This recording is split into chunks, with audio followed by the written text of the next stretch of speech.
Welcome to the last breakfast. Please enjoy the video. You start by verifying your iOS and unlocking the iPhone.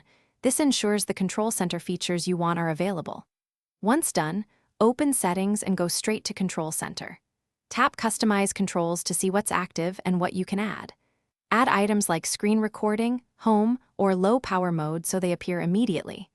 I explain each addition briefly so you know why it's useful: speed, convenience, or battery savings, and then we move to arranging them for fast access.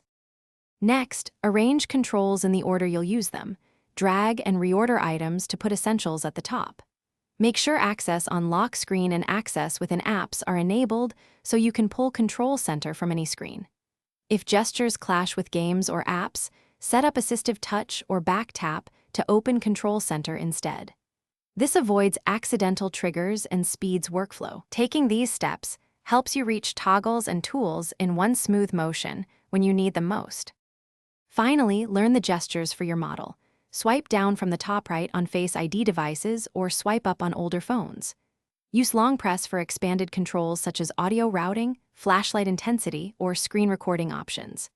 If Control Center won't appear, first make sure lock screen access is enabled, then restart the iPhone.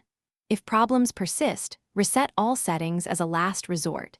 This preserves data but returns system settings, often resolving stubborn access or gesture conflicts.